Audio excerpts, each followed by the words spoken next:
This video is going to show you the definition and the standard form and how to work with our last conic section, the hyperbola. So let's just kind of get the basics out of the way. What is a hyperbola? It's one of our conic sections. So we'll say a conic section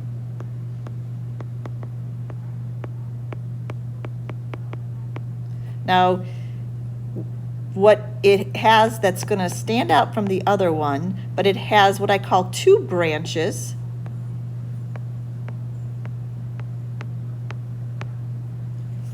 And you're also going to notice one difference that I'm going to mention here is that if you look at the standard form, you notice in both cases, notice how it's different than the ellipse. Looks a lot like it, but it's different in that you are subtracting. So a conic section with two branches and subtraction in its standard form.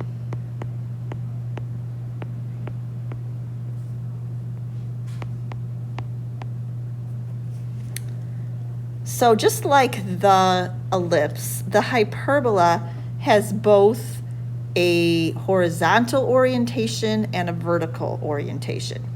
So if you look at the two standards forms, you see that sentence that it says under it, since x is listed first in the equation, the branches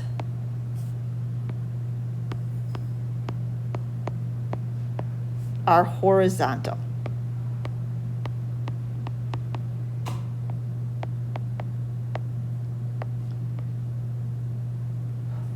And you'll understand more of that once we do the graph. And on the second one, since y is listed first in the equation, the branches are vertical.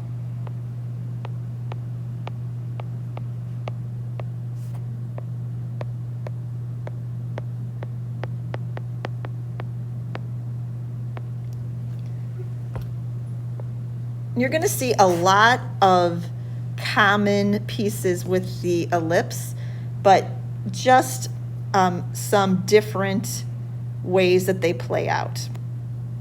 Okay. So let's take a look. Just like the ellipse, A and B are counted from the center. However, instead of creating an ellipse, the points are used to create, let's see, I'm having some issues here, to create what we call a guiding rectangle. And that rectangle is going to help you graph your hyperbola. And this rectangle then determines what we call the transverse axis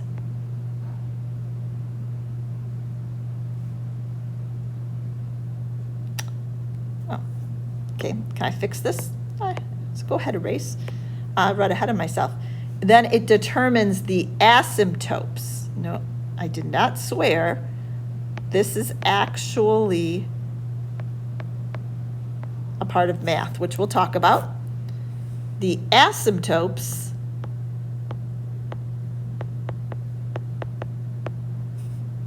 and another new word, transverse axis,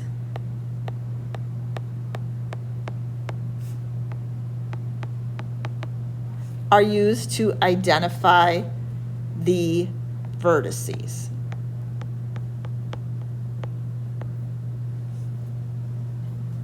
And to draw the branches of the hyperbola. And if you notice, it also tells us, just like with our ellipse, C helps us find the foci, but this time, instead of subtracting a squared and b squared to find c squared, we add them. All right, now I don't expect that to make sense at this point. So let's go ahead. There's some pictures you can see. They didn't draw the rectangle, but the asymptotes are the red lines. So these are your asymptotes. And your transverse axis is the one that the vertices are on. So here's your transverse axis this way, and here's your transverse axis when it's a vertical hyperbola. All right, so let's do this and help this make some sense. Take a look at your first standard form. I want you to notice we know right away that it starts with x squared. So that's going to tell us that the orientation for hyperbola is going to be, yes, horizontal.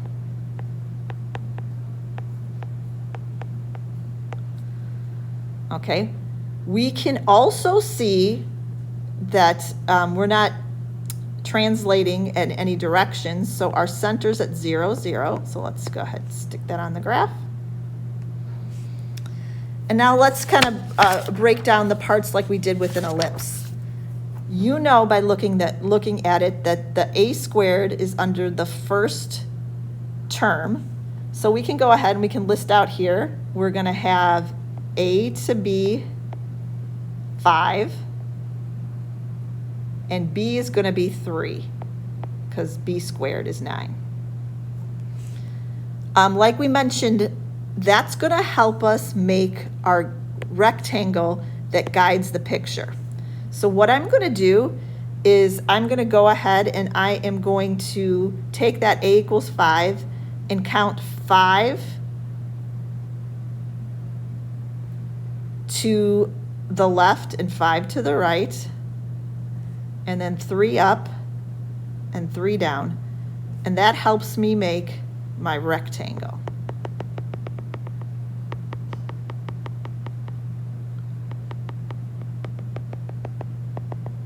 It's not perfect there.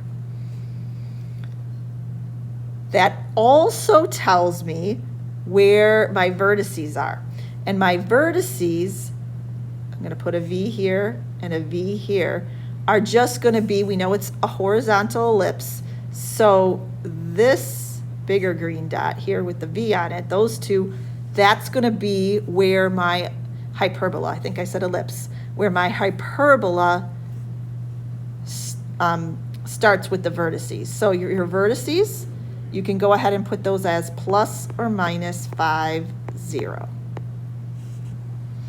Okay, so we've got our vertice, we've got our guiding rectangle.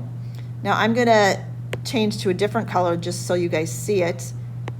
And that, my asymptotes are going to just connect the opposite vertices of the rectangle. So, and go through the center.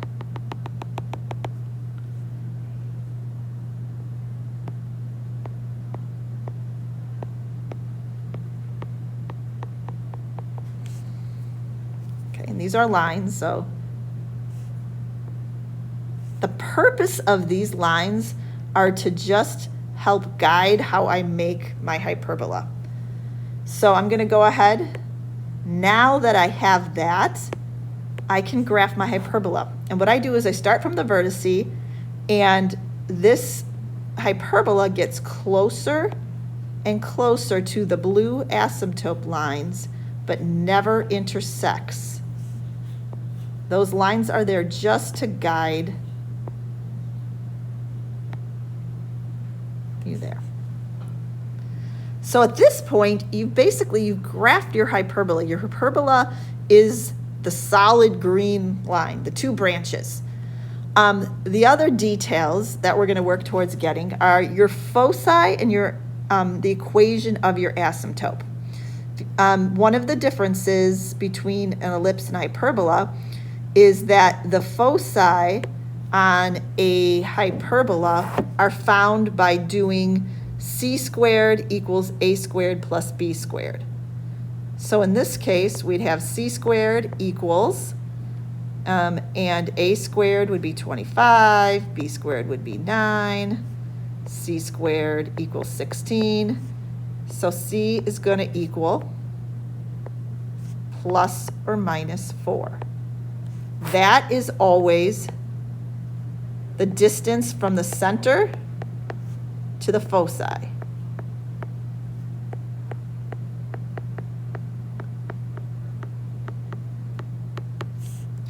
So in this case, our foci are always going to be on the same axes, the transverse axes that my vertice is on.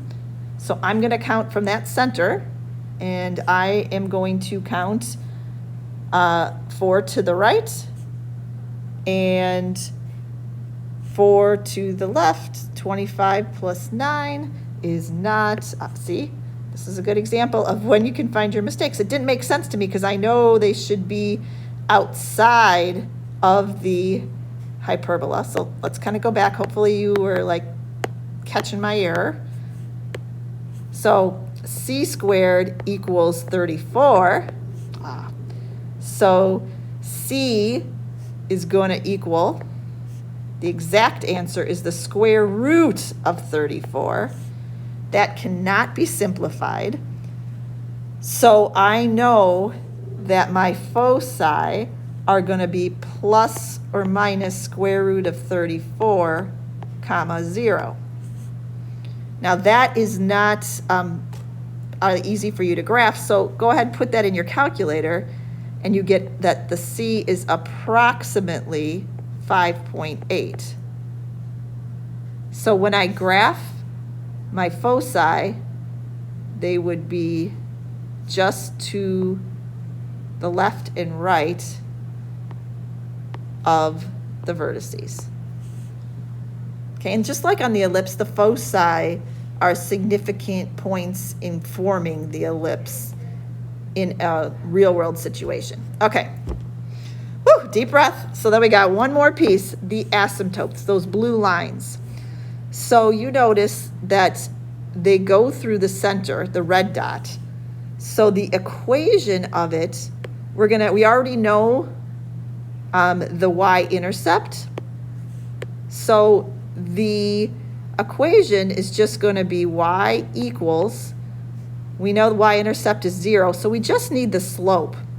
So you're going to use that rectangle, and if I count my slope, if you can see where I'm doing it here, 1, 2, up 3, and right 1, 2, 3, 4, 5. So my slope for the blue one, the first blue line would be positive 3/4, and for my negative blue line, negative 3/4. So the equation of the asymptote is plus or minus 3/4 x. Okay?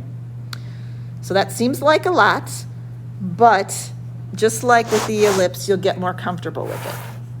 All right, got one more, and then I'll let you process. So if you take a look at number 2, now the first thing I want you to notice is it's not in standard form. So the first thing I'm going to do is I am going to divide everything by 64 in order to get the 1 on the right. So I'm going to, remember, we're just like with the ellipse, we're reducing that fraction. 16 over 64 is like 1 over 4. So when I rewrite that, I'm going to rewrite that as, let me just make this nice and big for you. Hopefully I didn't mess up my other thing. I'm going to make this as y squared over 4 minus x squared. That should reduce to 16. And 64 over 64 is 1. Okay, so this is our standard form equation that we're going to go off of. So I want you to see if you can come up with what is A, what is B. You should be able to fill in the center and decide if it is horizontal or vertical.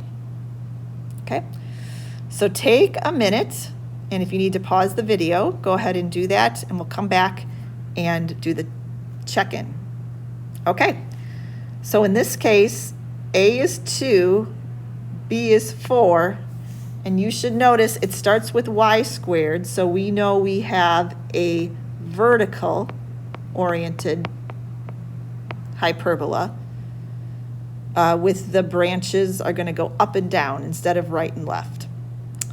So, and we can see in this one too, our center, just like the previous one, won't always be this way, is 0, 0. Your vertices, remember that's going to be determined by your A and also your, to know where to put it, we know it's a vertical ellipse, so my vertices are going to be here and here. Okay, and so for your vertices, you can put 0, comma, plus or minus 2. Up next, we are going to use our vertices, or use our ARB to help do our guiding rectangle. So 1, 2, 3, put a dot here. Make your rectangle. It's not really a part of the graph, but it helps, or not part of the hyperbola, but it helps you accurately graph the hyperbola. So there's your guiding rectangle. Now you're going to use that to go ahead and make your asymptotes. Again, not part of the graph, or part of the hyperbola, but just helping us graph it.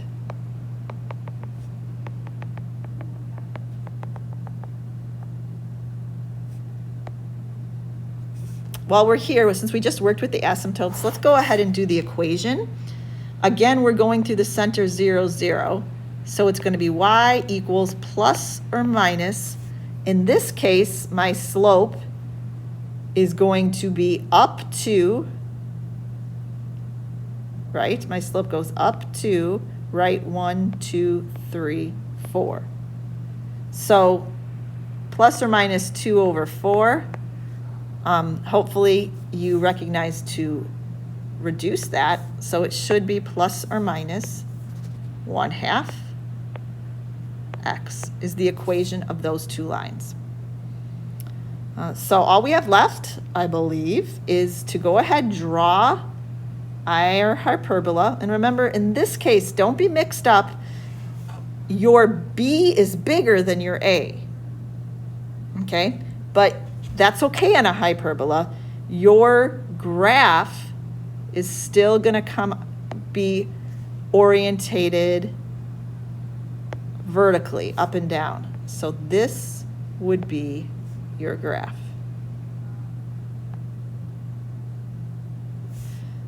And we also want to do our foci. Hopefully I won't mess it up this time. So c squared equals a squared plus b squared. In this case, that would be 4 plus 16, no, 2. Yeah, 4 plus 16. So c squared equals square root, or c squared equals 20. Square root that, and we get c equals plus or minus square root of 20. Always check to see if that can be simplified, and it can. So we're going to get plus or minus 2 root 5. Okay, and plus or minus 2 root 5, if you go ahead and put that in your calculator, well, I would just put in plus or minus square root of 20, which I forgot to do ahead of time, so I'm going to do right now. You guys do it with me. I get, this is approximately 4.5. So when I go to make my foci, What I'm going to do is, again, it's got to be along the transverse axes, which is going to be vertical in this case. So I'm going to count 1, 2, 3, 4.5, and my foci would be here. 1, 2, 3, 4.5, and my foci is here. And so that is part 1 of the hyperbola.